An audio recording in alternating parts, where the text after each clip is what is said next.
শুরু করছি আমি তো ভালোবাসি তোকে উপন্যাসের সারপ্রাইজ পর্বের প্রথম খণ্ড। লেখনীতে সালমা চৌধুরী। আমার আমার আবির ভাইয়া কোথায়? আবির ভাই, ও আবির ভাই। বন্যা এক নিঃশর্তে 3বার ডেকে অতবার থামল। ঠোঁটের কোণে স্নিগ্ধ হাসি ঝুলিয়ে মেঘের অভিমুখে চাইল। মেঘের আগে ফসফস করে শ্বাস ছাড়ছে। অভিমানে নাকের ডগা ফুলে আছে। মেঘের অভিমানী চেহারা দেখে বন্যার মুখে হাসি প্রখর হলো। তারপর 2বার ভুরু নাচে মেঘকে ভেঙচি কেটে অন্যদিকে মুখ ঘোরালো। বন্যা মুচকি এসে আবারও প্রশ্ন করলো, আমার আবির ভাই কোথায়? মেঘ কপালে কয়েক স্টার ভাঁজ ফেলে স্থির কণ্ঠে বলল, আবির ভাই তোর হলো কবে থেকে?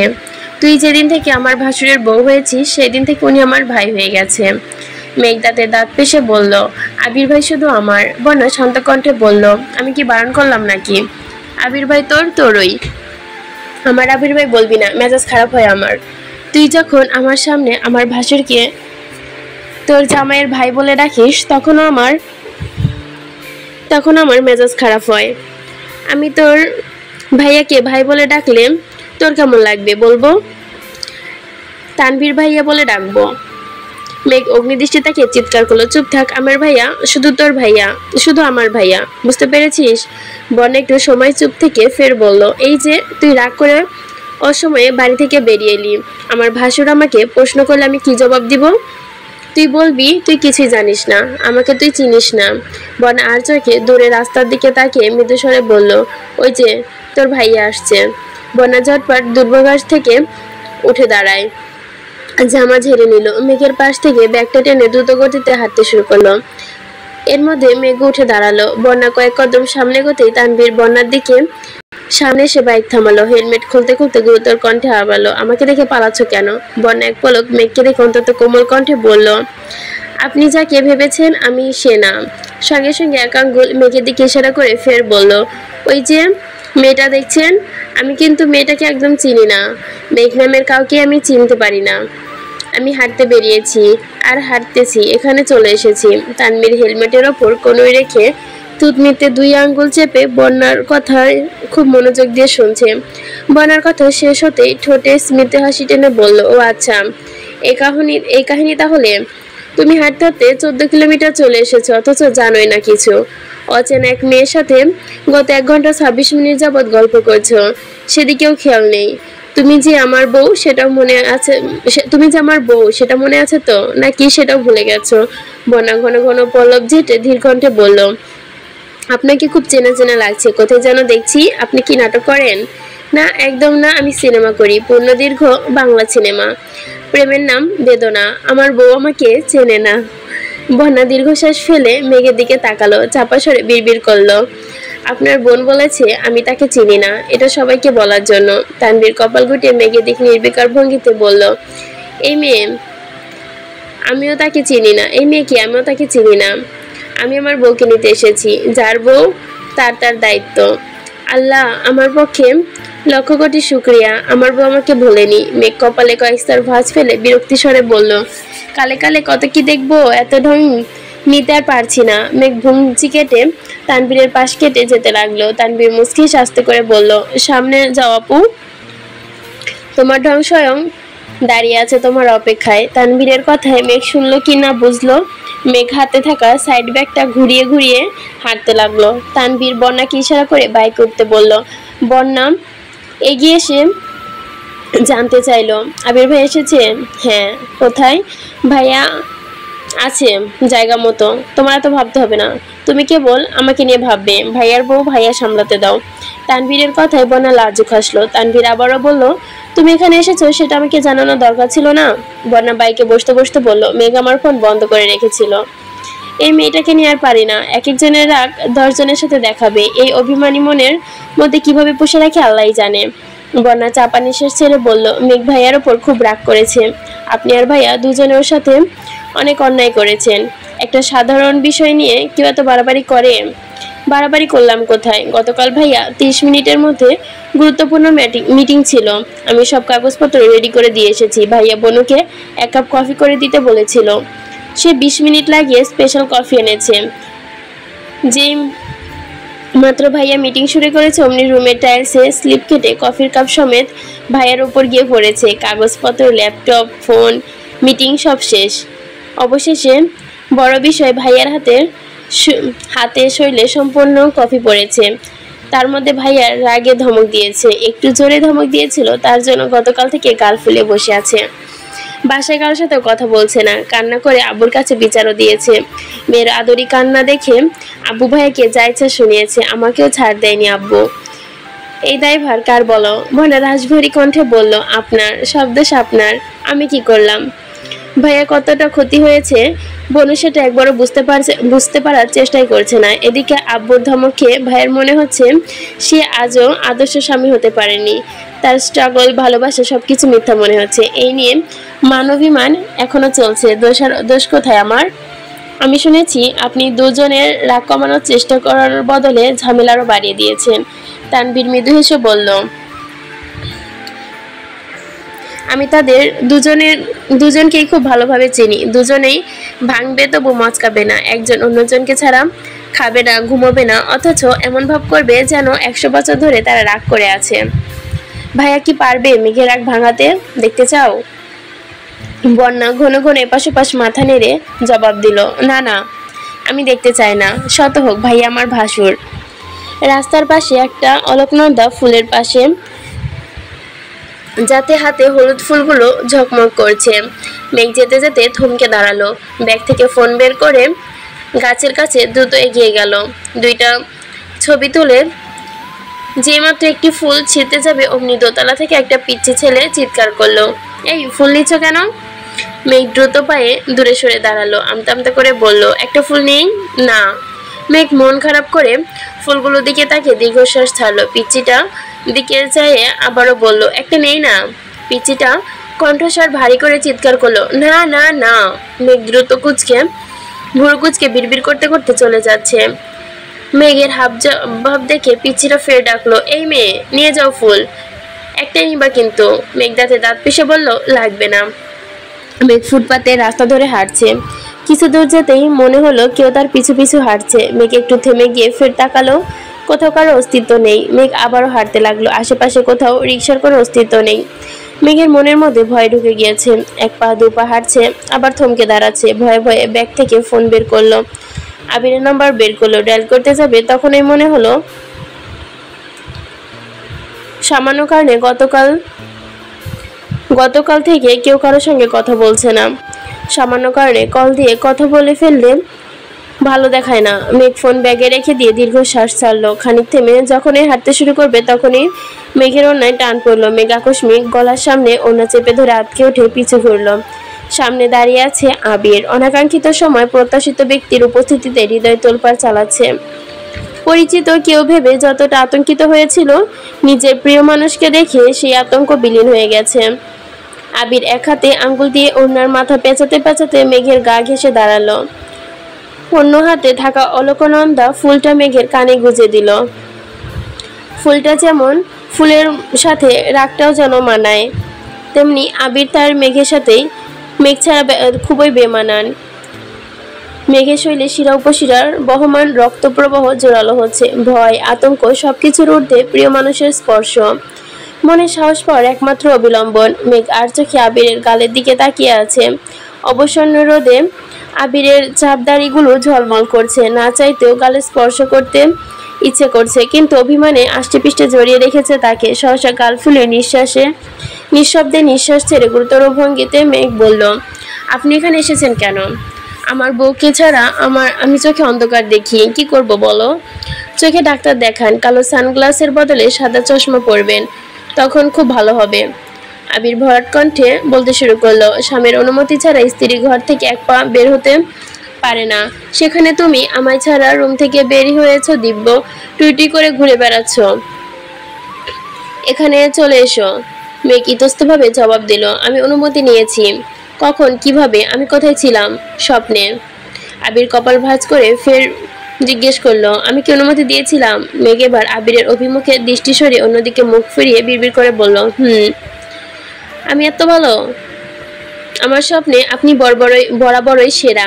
অভিমান, অভিযোগের আগে সব বুঝে যান। রাগ সে তো অবিশ্বাস্য ব্যাপার। হাসি ছাড়া আপনার ঠোঁটে কিছুই মানায় না। আর বাস্তবতা সম্পূর্ণ ভিন্ন। আপনার ঘুম ভাঙে আমাকে ধমক দিয়ে। সারাদিন মুখ গোমরা করে থাকা আপনার বদ অভ্যাস হয়ে যাচ্ছে। হাসি তো দূরের কথা, আপনার ঠোঁটে থাকে সিগারেট সরে না। আবির অগ্নির দৃষ্টিতে তাকে চিৎকার করে বলল, আমি সিগারেট কবে খেলাম? এই তো সেদিন। কবে? মনে নেই। আবির মেজাজ তুঙ্গে রাগে কটমট করে বলল, সব বিষয়ে মজা করব না। সাধারণ অন্যায় না মারাত্মক অন্যায়। গত দেড় বছরে যে জিনিস আমি ছুঁয়েও দেখিনি সেটা নিয়ে মিথ্যা কথা একদম পছন্দ করছি না। মেঘ আমতা আমতা করে বলল, ইদানিং আপনার ঠোঁট কালো লাগছে, তাই ভেবেছি বোধহয় খাওয়া শুরু করেছেন। মেঘ আবিরের দিকে তাকিয়ে, আবির কথা দিলে কথা রাখে, আর যদি সেটা মেঘকে দেওয়া কোনো কথা হয় তবে আমির তো সে কথা রাখবে। এর প্রমাণ আপনি আগে বহুবার পেয়েছেন ম্যাম। আর রইল ঠোঁট কালোর কথা, সে তো অন্য কারণে হতে পারে। কি কারণ? আবির মলিন কণ্ঠে বলল, বইয়ের ভালোবাসার অভাবে, অভিমানের কারণে। মেঘ ভিঞ্চি কেটে বলল, সে আপনাকে আপনার বউ ভালোবাসলো কি না বাসলো সে দায়ভার কি আমার? আপনার বউয়ের অভিমানের গল্প শুনে আমার কোনো কাজ নেই, ভালো থাকুন। মেঘ নির্বিকার ভঙ্গিতে হাঁটতে শুরু করলো। আবির পেছন থেকে আবার ডাকলো, ভালো থাকতে দিলে তো থাকবো, রাগে না হয় দুটো কথা বলেই ফেলেছি, তার জন্য এত রাগ? মেঘ ঘাড় ফিরিয়ে তেজি কণ্ঠে বলল, আপনার ভালোবাসায় আমি অন্ধ হলাম, আর অবশেষে আপনি আমাকে অন্ধকার বলে গালি দিলেন। বিষয়টা ঠিক এমন। আবির হাত দিয়ে মাথা চেপে বলল, আমি সত্যি খুব অন্যায় করেছি। তোমাকে ধমক দিয়ে আমি মস্ত বড় অপরাধ করে ফেলেছি, প্লিজ ক্ষমা করো আমায়। মেঘ আলগোছে ভুরু কুচকায় বলল, অতিরিক্ত ভাবনা ছেলেদের আমার একদম পছন্দ না। তুমি কি চাচ্ছ আমি মাঝ রাস্তায় কান ধরে দাঁড়িয়ে থাকি? তবে কি মাফ করবে আমায়? আবিরের গম্ভীর চাহনিতে তাকালো মেঘ, নিশ্চুপ চোখে চেয়ে ধীর কণ্ঠে বলল, না। তাহলে? সরি। কেন? আমি একটু বাড়াবাড়ি করে ফেলেছি তাই। আবির বলল, বুঝতে পেরেছ তাহলে? মেঘ ভেজা কণ্ঠে জবাব দিল, আপনি গতকাল থেকে আমার সঙ্গে কথা বলছেন না, তাই আমার খারাপ লাগছিল। রাগে যা মন চেয়েছে তাই করেছি। দেখলাম তো। আর একটু হলে আমাকে ইফটেজার বানিয়ে পুলিশের হাতে ধরিয়ে দিতে। আগামীকাল নিউজ হতো, নিজের সুন্দরী বউকে ইফটেজিং করতে গিয়ে পুলিশের হাতে ধরা পড়েছে খানবাড়ির অজঙ্গ লাফাঙ্গা ছেলে সাজ্জাদুল খান আবির। মেঘ ভুরু কুচকে প্রশ্ন করলো, আপনি খানবাড়ির অযোগ্য ছেলে? জি। কেন? কারণ 16 বছরের ভালোবাসা, তেমন নিজের করে পাওয়ার তীব্র আকাঙ্ক্ষা সবকিছু বাচ্চামো মনে করে। আমি আবে 7 সমুদ্র দূরে থেকে নিজের সাথে নিজে লড়াই করে বেঁচেছি। এইসব এখন অহেতুক, কারণ আমি আজও আদর্শ স্বামী হতে পারিনি। খানবাড়ির রাজকন্যা রাজরানীর মতো মর্যাদা দিতে পারিনি। আমি ব্যর্থ, সত্যি ব্যর্থ। মেঘের দু চোখ ছলছল করছে। মনের ভেতর জমে থাকা অভিমান কখন যে গলিতে শুরু করেছে নিজেও বুঝতে পারেনি। আবির দু কদম এগিয়ে মেঘের গা ঘেঁষে দাঁড়ালো। মেঘের চোখে চোখ রেখে আবির বলল, তোমার মনের কোণে জমে থাকা অভিমান আমার নির্ঘুম রাত কাটানো একান্ত সত্তা। তুমি আমার অদৃষ্ট পৃষ্ঠে সুধারাম, মায়াবী রাতের পূর্ণিমার চাঁদ। ভালোবাসি তোমায় নিজের চেয়েও বেশি। এটা হচ্ছে সারপ্রাইজ পর্বের প্রথম অংশ। সারপ্রাইজ পর্বের পরবর্তী অংশ একটু বড় করে দিব ইনশাল্লাহ। আর এইটুকু ছিল লেখিকার নোট। আর আমি আপনাদের 2টা সারপ্রাইজ পর্ব আজকে একসাথে দিব। শুরু করছি সারপ্রাইজ পর্বের দ্বিতীয় অংশ। বিকালের বেশভাগ একটা বাগান বিলাস গাছের নিচে আবির মেঘ মুখোমুখি দাঁড়িয়ে আছে। আশেপাশে নীরবতা বিরাজমান। আবিরের শক্তপোক্ত হাতে মেঘের ছোট কোমল হাতটা বন্দী হয়ে আছে, কোনোভাবেই ছাড়াতে পারছে না। মেঘের ফর্সা দল ধীরে ধীরে রক্তবর্ণ ধারণ করছে। আকস্মিক মুখ ফুলিয়ে চোয়াল শক্ত করলো। মেঘের গভীর দৃষ্টি আবিরের চোখে নিবদ্ধ। আবির হাতে থাকা হাতটা ছাড়ানোর চেষ্টায় বৃথা গেল। আবির 2 কদম পিছিয়ে দেওয়ালে পিঠ ঠেকিয়ে দাঁড়ালো, ঠোঁট বাঁকিয়ে মৃদু হেসে 2 বার ভুরু নাচালো। মেঘ আলগোছে ভেঙচি কেটে কটমট করলো, ছাড়ুন, বাসায় যাব। আবির গম্ভীর ভাব নিয়ে বলল, বাসা থেকে বের হওয়ার সময় মনে ছিল না?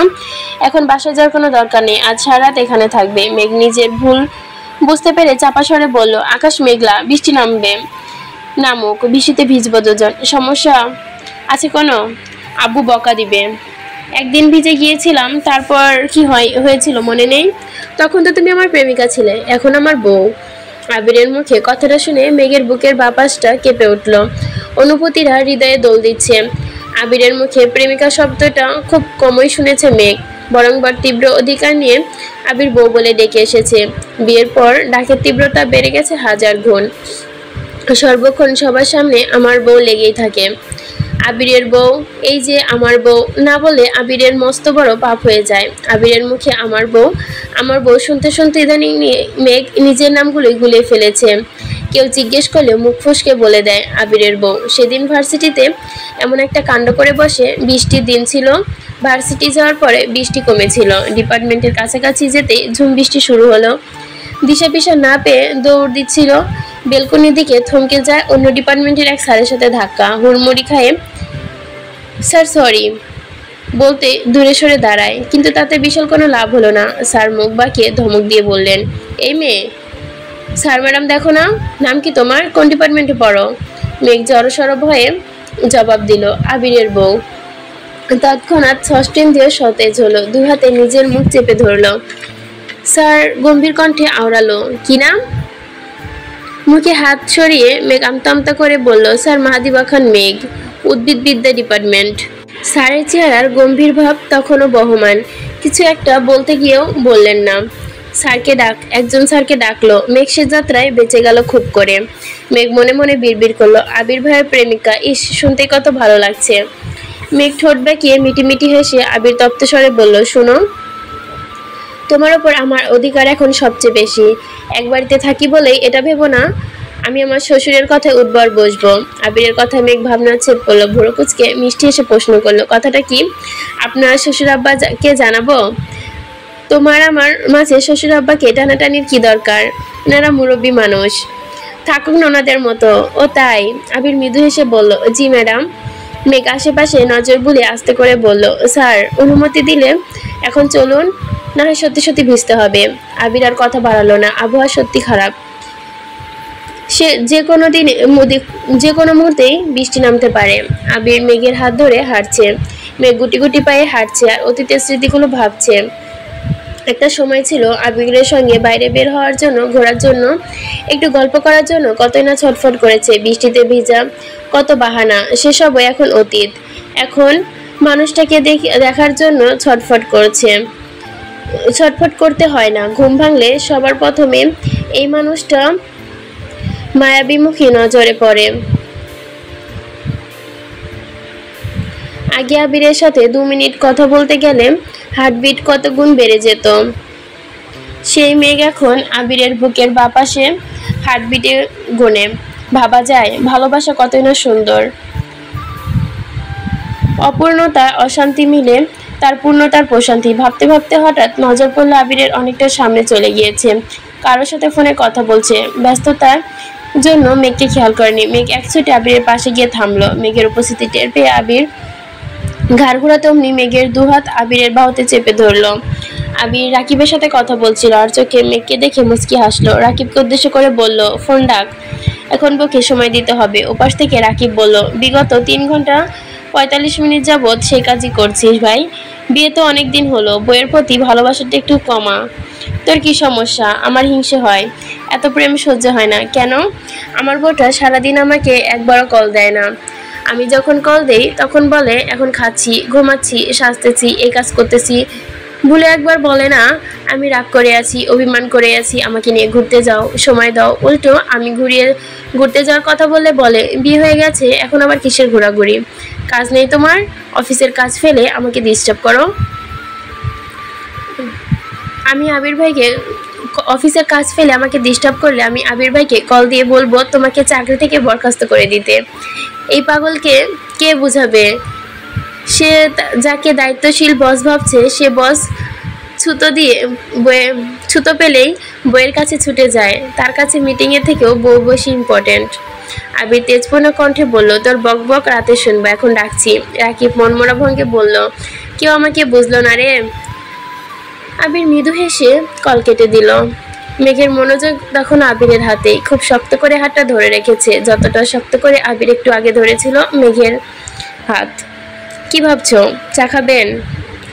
এই না বললে বৃষ্টি আসবে, বাসা যেতে হবে। আসুক বৃষ্টি, অনেকদিন হলো আপনার সাথে চা খাওয়া হয় না, একসাথে সন্ধ্যায় আকাশ দেখা হয় না।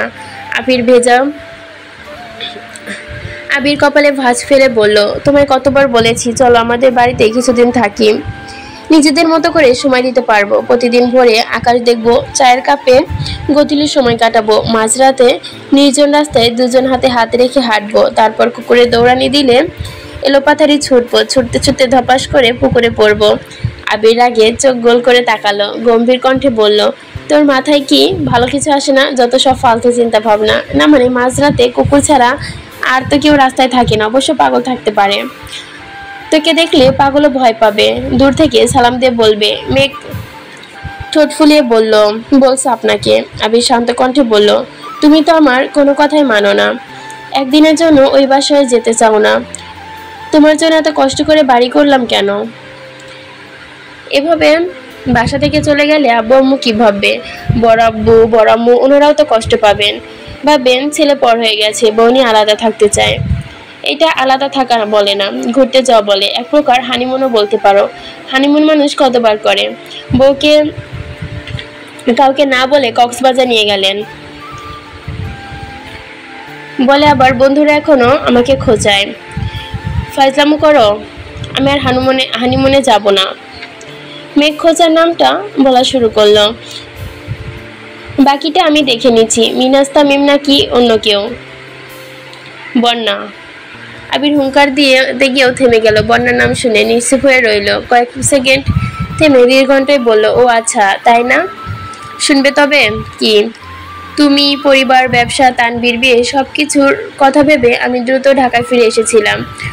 তোমার ভাই মানে তানভীর অলরেডি আমার থেকে 2 মাসের ছুটি নিয়ে রেখেছে, দেশের বাইরে ঘুরতে যাওয়ার প্ল্যান করছে, কমপক্ষে 1 মাস কার সাথে যোগাযোগ রাখবে না। সত্যি? হ্যাঁ, তোমার বান্ধবী ফিরলে তারপর তুমিও বলতে পারবে। মেঘ জিভ দিয়ে ঠোঁট ভিজিয়ে আস্তে করে বলল, আমাদের হানিমুনের সময়টা কম হয়ে গেল না? সেজন্য ভাবছি সামনে একটা ট্যুর দিব, কোম্পানির কিছু কাজ আছে, সাথে তোমাকেও নিয়ে যাব। তানভীরের আগে দেশের বাইরে হানিমুনটা আমরাই করে আসবি ইনশাল্লাহ। কোথায়? এখন কিছু বলবো না, আগে তোমার পাসপোর্ট করতে হবে। ভাইয়া জানে না, কাউকে জানানো যাবে না। তুমি একবারে কাউকে কিছু বলবে না, তোমার বেস্ট ফ্রেন্ড বন্যাকেও না, মনে থাকবে? জি। আবির আর কিছু বলেনি, চুপ করে হাঁটছে। মেঘ চোখ ঘুরিয়ে আশেপাশে মানুষ দেখছে। ব্যস্ত শহরে সময়, ব্যস্ততার মাঝেই মেঘের নজর শুধু কাপলদের দিকে। কেউ কেউ শাড়ি পরেছে, চুলে ফুল দিয়েছে, বয়ফ্রেন্ড কিংবা হাজবেন্ডের হাত ধরে হাঁটছে। কত স্নিগ্ধ সেই দৃশ্য। মেঘ নিজের দিকে তাকিয়ে এক নজর তাকিয়ে দীর্ঘশ্বাস ফেললো, মনে মনে বিড়বিড় করলো, আজকের পর রাগ করলে শাড়ি পরে বের হতে হবে, চুলে ফুল দিয়ে সেজেগুজে ঘুরতে হবে, তবেই না মানুষ আমাদের দিকে তাকাবে। না হয় আবির ভাইয়ের পাশে আমাকে বড্ড বেমানান লাগবে। আবির মেঘ চা খেতে খেতে গল্প করছে। মেঘ অন্য মানুষকে চোখে দূরে তাকিয়ে আছে। কয়েক মুহূর্ত পর হঠাৎ ডাকলো, আবির ভাই। জি আপু। আপু শব্দটা কর্ণকুহরে প্রবেশ করা মাত্রই চোখ বড় করে তাকালো, শক্ত কণ্ঠে বলল, আপু কাকে বললেন? তোমাকে। আমি আপনার আপু হই? আবির উত্তর না দিয়ে উল্টো প্রশ্ন করলো, আমি তোমার ভাই হই? মেঘ দাঁত দিয়ে জিভ ভিজিয়ে আওড়ালো, ভাই বলে ফেলেছি, সরি। এই লাইনটা আমার খুব অবাক লাগতেছে, যে দাঁত দিয়ে ঠোঁট জিভ ভিজিয়ে, দাঁত দিয়ে কিভাবে জিভ ভিজায়? হ্যাঁ, প্রতিবারই ভাই বলবে আর সরি বলবে, তাই না? কিন্তু আর হচ্ছে না। এখন থেকে তুমি ভাই বললে আমিও আপু বলবো। এখন দেখবে কতবার ভাই ডাকো। মেঘ ঠোঁট বেঁকিয়ে বলল, আমি আবির ভাই বলে অভ্যস্ত, কিন্তু আপনি তো আপু বলে অভ্যস্ত নন। অভ্যাস করব। তোমাকে 1000 বার বলেছি আবির ডাকো, কিন্তু না, তুমি সেই পারবে না।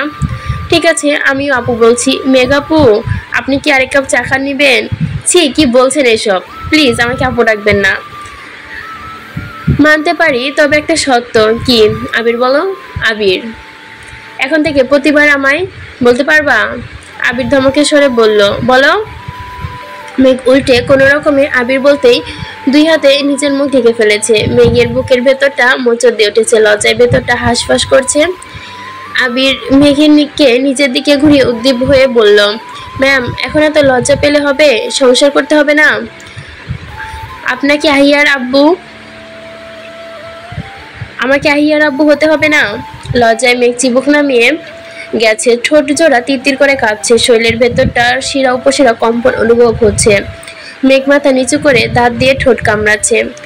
আবির মেঘের দিকে তাকিয়ে মিটমিট করে হাসছে। আকস্মিক তানভীরের কলাশায় মেঘের দিকে থেকে আবিরের দৃষ্টিটা খানিক সরল। এতে মেঘের স্বস্তি ফিরল। আবির জিজ্ঞেস করলো, কিরে কোথায় আছিস? আছি তোমাদের আশেপাশেই। আশেপাশে থাকার কি দরকার? খুব বেশি সমস্যা না হলে চলে আয়, একসাথে বসি, চা খাই, গল্প করি। এখন তো অবৈধ সম্পর্ক না, বৈধ সম্পর্কে আছিস। তোমরা বসো, আসছি কিছুক্ষণের মধ্যে। ঠিক আছে। মেঘ লজ্জায় সেই যে চোখ না সরিয়েছে, আর তাকাওনি নামায়নি। আবির কয়েকবার ডেকেছে কিন্তু সারা শব্দ নেই। আবির কিছু সময় নিষ্পলক চেয়ে রইল। আবিরের কণ্ঠস্বর শান্ত, কোমল কণ্ঠে বলল, প্রিয় কাদম্বিনী, আমার প্রণয় কাব্যে না লেখা এক কবিতার শেষ। মেঘ তৎক্ষণাৎ ঠোঁট ফুলিয়ে বলল, প্লিজ আমাকে কাদম্বিনী ডাকবেন না। আবির থমথম কালো সরুদ্ধ কণ্ঠে তাকিয়ে বলল, কেন? মেঘ মোলায়েম কণ্ঠে বলল, গম্ভীর গলায় বলতে লাগলো, আপনার মুখে মেঘ ব্যতীত অন্য কোনো মেয়ের নাম শুনতে চায় না, ডাইরেক্ট কিংবা ইনডাইরেক্ট, কোনোভাবেই না। আবির, আপনি আমার মানে আমারই। আপনার মনের ভেতর থেকে বাইরে সবটাই আমার দখলে, কথাটা মাথায় রাখবেন। আবির হতভম্ব হলো। কয়েকটা সেকেন্ড নীরব থেকে মেঘের দিকে তাকে আচমকা প্রশ্ন করলো, বাই এনি চান্স তুমি কি কারোর প্রতি জেলাস? না, আমি আপনাকে কাদম্বিনী না, আপনি আমাকে কাদম্বিনী বলেছেন, যার অর্থ মেঘমালা। মেঘ হলাম আমি, মালাকে নিশ্চয়ই আপনার মামাতো বোন, যাকে আপনি এখনো মিস করেন, যার কথা আপনি শয়নে স্বপনে ভাবেন, আর সেজন্যই আমাকে ইনডাইরেক্টলি আপনি মেঘমালা বলে ডাকছেন। আবির কপাল ভাঁজ করে সূক্ষ্ম দৃষ্টিতে মেঘের দিকে তাকালো। মেঘের কথা শেষ হতেই ধপ করে চেয়ারে বসে পড়লো। ডানাতে নিতে মাথা চেপে বিড়বিড় করে বলল, তানভীর ভাইরে, তুই কোথায়? মেঘ রাগে সরে বলল, ভাইয়াকে ডাকছেন কেন? ভাইয়া কি করেছে? এর মধ্যে তানভীর এসেছে। পিছন থেকে বন্যা বসা। বন্যা বাইক থেকে নেমে আবিরকে সালাম দিল। আবির সালামের উত্তর দিয়ে সহসা দৃষ্টি তানভীরের দিকে তাকালো। মেঘের সঙ্গে চোখাচোখি হতেই বন্যা নিঃশব্দে হাসলো, কিন্তু বিপরীতে মেঘের ঠোঁটে হাসি লেশমাত্র নেই। চোখের ইশারায় জানতে চাইলো কি হয়েছে। মেঘ এপাশ ওপাশ মাথা নেড়ে বোঝালো কিছু হয়নি। বন্যাকে ইশারা দিতেই বন্যা চুপচাপ মেঘের পাশে চেয়ারে বসলো। আস্তে করে জানতে চাইলো, ভাইয়া কিছু বলেছে? মেঘ ধীর কণ্ঠে বলল, না। আবির তখন অসহায় দৃষ্টিতে তানভীরকে দেখছে। বিষয়টা তানভীরের নজরে পড়তে ভুরু নাচালো। কি হয়েছে ভাইয়া? তানভীর ভাবুক স্বরে বলল, ভাই তুই ঠিকই বলছিলি। তানভীর আশ্চর্য নয়নে তাকে প্রশ্ন ছুড়ল, আমি আবার কবে কি বললাম? আমি যখন দেশের বাইরে ছিলাম তোকে ফোন দিলে প্রায় বলতিস আমার বোন খুব একটা সুবিধার না, মনে হয় মাথাটাই ছিট আছে, ও কখন কি বলে কি করে নিজেই জানে না, আমার বোনকে সামলাতে তোমার খুব কষ্ট হবে, তোর জন্য আমার খুব মায়া হচ্ছে রে ভাই। আমি উল্টো তোকে ধমক দিয়ে বলতাম, আমার বইয়ের ব্যাপারে আজে বাজে কথা বলার সাহস কোথায় পাস? ও যেমন আমি ওকে তেমনই ভালোবাসবো, ও পাগল হলেও আমি ওকে ভালোবাসবো, আমার ভালোবাসা সব ঠিক করে ফেলবো। আর কত কিছুই না তোকে বলেছি রে ভাই। ভাই প্লিজ আমায় মাফ করে দিস।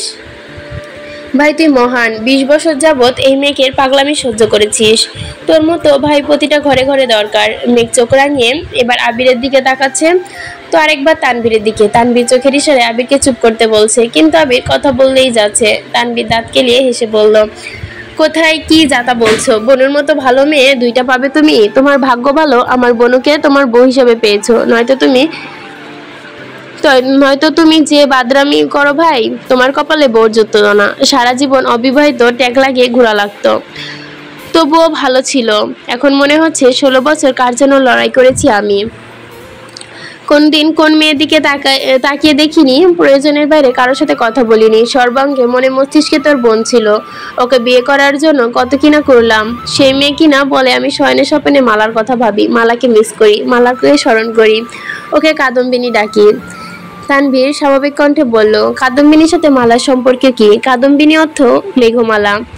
ও, বাংলায় অর্থ আমি খুব কাঁচা, যার অর্থ বুঝে ব্যাখ্যা দিতে পারলাম না, আমাকে ক্ষমা করো ভাইয়া। মেঘ এখনো অগ্নিদৃষ্টিতে তানভীরকে দেখছে। মেঘের হাবভাব দেখে বন্যা মেঘকে শান্ত করার চেষ্টা করছে।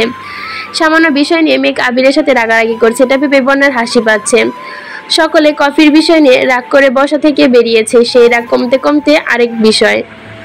বন্যায় হাসির পেট ফেটে যাচ্ছে, কিন্তু প্রকাশ্যে হাসতে পারছে না। তানভীর মেঘের দিকে তাকিয়ে প্রশ্ন করলো, এভাবে কি দেখছিস? তুমি আমার নামে এসব বলছো ওনাকে? না না, আমি কিছু বলিনি। আমার বোন ভালো কত আমি কি জানি না? শুধু রাগটা একটু বেশি, আর কোনো সমস্যা নেই। রাগ উঠলে মাথা ঠিক থাকে না, এই তো? মেঘ রাগে কটমট করে বলল। ঘরের শত্রু বিভীষণ।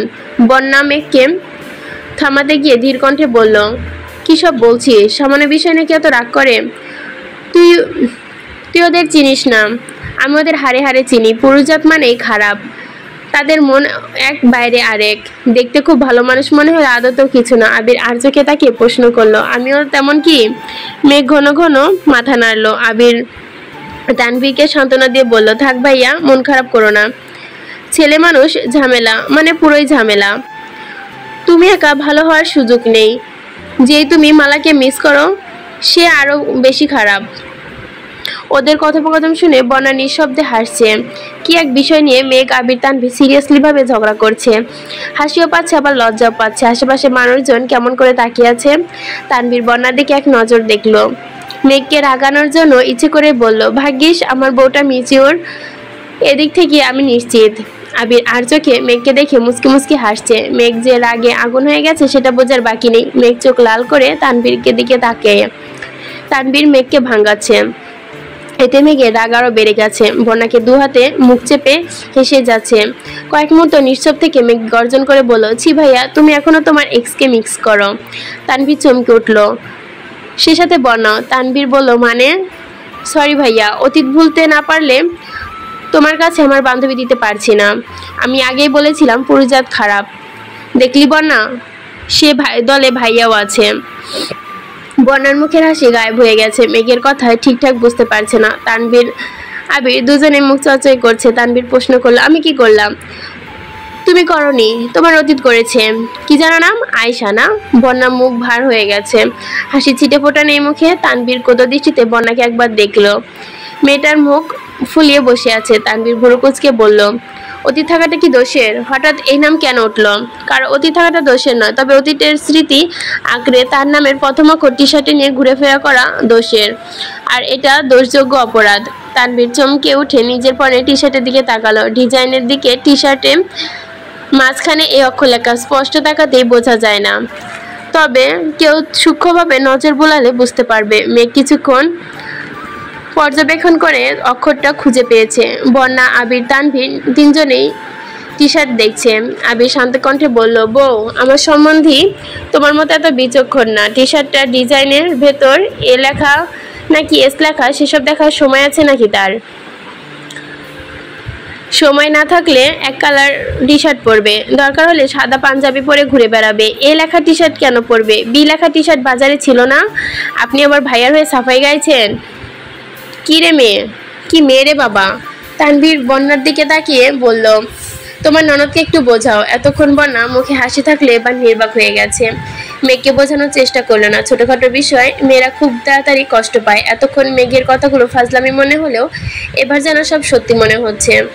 মিনিট 10 চললো তানভীর আর মেঘের ঝগড়া। মাঝখানে আবির দুই কয়েকটা কথা বলে হাজারটা দোষ আর ধমক খেয়েছে মেঘের।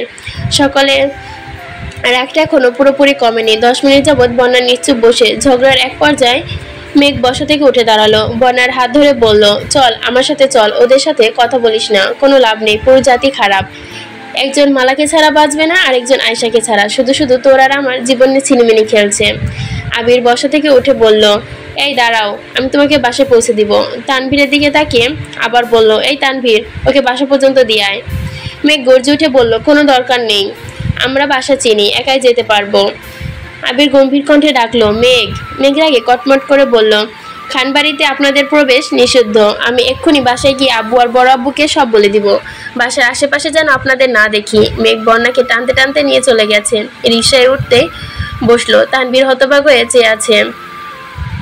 মেঘের রাগ উঠলে মাথা ঠিক থাকে না, তাই বলে বন্যা মুখ ফুলিয়ে চলে গেল। ওর কি উচিত ছিল না তানভীরের সাথে যাওয়া? রাত 9টার ওপরে বাজে। তানভীর বন্যার বাসার সামনে দাঁড়িয়ে। বন্যা একের পর এক কল করে যাচ্ছে, কিন্তু রিসিভ হচ্ছে না। নতুন জামায় অসময়ে বাসায় যেতেও লজ্জা লাগছে। অনেকগুলো কল দেওয়ার পর অবশেষে কল রিসিভ করলো। বলুন, কোথায় ছিল এতক্ষণ? কতগুলো কল দিয়েছি তোমায়? আমি ঘুমিয়েছিলাম, দেখিনি। আমার কেন জানি মনে হচ্ছে তুমি নিচে আসো। একটু দেখি। বন্যা চমকে উঠে জিজ্ঞেস করলো, আপনি কোথায় এখন? অফিস থেকে কল দিতে দিতে এখন তোমার বাসার সামনে আছি। দাঁড়িয়ে থাকতে থাকতে পা ব্যথা হয়ে গেল, প্লিজ আসো। বন্যা কিছু বলার সাহস পেল না, বেরিয়ে এলো বাসা থেকে। রাত গভীর, পরিবেশ একদম দমদমে, মাঝখানে সাদা রঙে করে লেখা বি। বন্যার টি শার্ট দিয়ে একবার দেখলো, কিন্তু তানভীরকে কিছু বুঝতে দিল না। বলল, এখন রাত, আপনি এখানে? নিজে বিয়ে করা বউকে দেখতে আবার সময় লাগে নাকি? আমি সেটা বলিনি। তখন রাগ করে চলে এলে কেন? বন্যা মলিন হেসে বলল, রাগ করিনি। তা তোমার চোখ মুখ দেখে বোঝা যাচ্ছে। বনু রাগের মাথায় কি না কি বলেছে, কার সাথে কি তুলনা করেছে, তুমি সিরিয়াস হয়ে গেলে। এটা কি ঠিক হলো? বন্যা উত্তর দিচ্ছে না। তানভীর আবারও বলল, বনু বাসায় গিয়ে কি বলেছে জানো? কি বলেছে? আমি নাকি তোমার সাথে সিরিয়াস ঝগড়া করেছি, বনুকেও বকা দিয়েছি, আরও কি কি সব বলেছে। আব্বু আমাকে কল দিচ্ছে, ইচ্ছে মতো বকছে। ওর জন্য সকালে একবার ধমক খেলাম, একটু আগে আবার। বাসায় যাওয়ার পর আবার নিশ্চিত খাবো, কিন্তু বনু সে তো দিব্যি আছে। বন্যা চাপা স্বরে বলল, অনেক রাত হয়ে গেছে, বাসায় যান। যাবো, তবে এ লেখা টি শার্টটা পুড়িয়ে তোমার মনের ক্ষোভ মিটিয়ে তারপর। কিছু পোড়াতে হবে না। পোড়াবো তো অবশ্যই। দেখো, ব্যাগে টি শার্ট নিয়ে আসছি। হঠাৎ রাস্তার পাশ থেকে কেউ একজন বলে উঠল, আগেই বলেছিলাম এই ছেলেকে বিয়ে করো না, রাস্তায় রাস্তায় ঘুরে বেড়াবে। আমার কথা মানলে, আজ আমাকে বিয়ে করতে রাজি হলে আমার সব জায়গা পেতে, চায়ের দোকান তোমার নামে করে দিতাম। তানভীর বন্যা দুজনের সেদিকে তাকালো। মুখলিস মিয়া এক বালতি পানি হাতে দাঁড়িয়ে আছেন। তানভীর আগে ফোঁস করে উঠল। বন্যা তৎক্ষণাৎ তানভীরের হাত চেপে ধরে বলল, রাগ দেখাবেন না প্লিজ। মুখলিস মিয়া আবারও বললেন, আমি এখনো তোমাকে ভালোবাসি, আমার মনে দরজা তোমার জন্য সবসময় খোলা। তানভীর রাগী স্বরে বলল, আমি কি দাদিকে খবর দিব? আমার বইয়ের দিকে কুনজর দিলে আপনার সংসার আগুন জ্বালিয়ে দিব। ফায়ার সার্ভিসে 3 টিম এসেও সে আগুন নেভাতে পারবে না, এই আমি বলে রাখলাম। মুখলিস মিয়া হাসতে হাসতে বললেন, দাদিরে কও আগুন লাগতো না, আমি যাইতাছি, চা খাইয়া আইও। বন্যা তানভীরের দিকে তাকিয়ে বলল, এত ভালোবাসেন আমাকে? জি। তবে এই লেখা গেঞ্জি পরাচ্ছেন কেন? আবার এরপর থেকে যা কিনবো সব তোমার সাথে কিনবো, দরকার হলে অনুবীক্ষণ যন্ত্র দিয়ে দেখে নিব এই অক্ষর আছে কিনা। বন্যা মুচকে এসে বলল, আমি মজা করেছি। তানভীর গম্ভীর কণ্ঠে বলল, কিন্তু আমি সিরিয়াস। রাত 10টা বেজে 16 মিনিট। মেঘ সদর দরজার কাছে পায়চারি করছে। মোজাম্মেল খান সোফায় বসে চা খাচ্ছেন। হঠাৎ আবির এসে দরজায় দাঁড়াতে মেঘ বলল, কোথায় যাচ্ছেন? আবির সহজ সরল জবাব, বাসায়। মেঘ চাপা স্বভাবে বলল, বলছি না এই বাসায় আপনাদের প্রবেশ নিষিদ্ধ। আবির চোখ ঘুরিয়ে মোজাম্মেল খানের দিকে এক নজর দেখলেন, পরপর মেঘের দিকে তাকিয়ে ঠাট্টা স্বরে বলল, আমি আমার শ্বশুর বাড়িতে যাচ্ছি, এখন কিছু বলবেন? মোজাম্মেল খান ভেতর থেকে ডাকলেন, আবির ওইখানে দাঁড়িয়ে আছো কেন, ভেতরে আসো। আবির মেঘের দিকে তাকিয়ে আলগোছে চোখ মারল, মুচকি এসে বলল, শ্বশুর আব্বু ডাকছে, আমি কি যাব? মেঘ আর কোনো কথা বাড়ালো না, ভিংচি কেটে বিড়বিড় করতে করতে নিজের রুমে চলে গেছে। মোজাম্মেল খান শান্ত কণ্ঠে বলল, বসো। আবির সঙ্গে সঙ্গে বসলো, মৃদু স্বরে আওড়ালো, চাচ্চু আপনার শরীর কেমন এখন? আলহামদুলিল্লাহ ভালো, তুমি কেমন আছো? ভালো আছি, খুব ভালো। কিন্তু দেখে তো মনে হচ্ছে না। মেহের কি হয়েছে? সন্ধ্যা থেকে রেগে আছে, এত ডাকলাম 5 মিনিট বসলো না, কোথাও বললও না। ঝামেলা হয়েছে কোনো? না, তেমন কোনো সমস্যা না। মোজাম্মেল খানের কণ্ঠস্বর স্বাভাবিক। বললেন, দেখো আবির, তোমাদের পাগলামির জন্য আমার মেয়েকে তোমার পাগলামির জন্য আমার মেয়েকে তোমার হাতে তুলে দিয়েছি। এখন তোমার জন্য যদি আমার মেয়ে কষ্ট পায়, তাহলে এর ফল ভালো হবে না। আবির মাথা নিচু করে বলল, আমার আচরণের কারণে মেয়ে কখনো কষ্ট পাবে না ইনশাল্লাহ। আলী আহমদ খান রুম থেকে বেরিয়ে আসতে আসতে বললেন, কি ব্যাপার, আমার ছেলেকে একা পেয়ে তোর শাসন করা শুরু হয়ে গেছে? শাসন করছি না ভাইজান, সমাধান করছি। মেয়ে কিন্তু আমার একটাই। আবির বিড়বিড় করতে করতে বলল, বউ আমার একটাই। কি বললে? আবির থমথম খেয়ে বলল, এভাবে থেট না দিয়ে আমাকে একটু দোয়া করবেন, আমি তোমার ঠেট দিচ্ছি। আলী আহমদ খান হাসতে হাসতে সোফায় এসে বসলেন।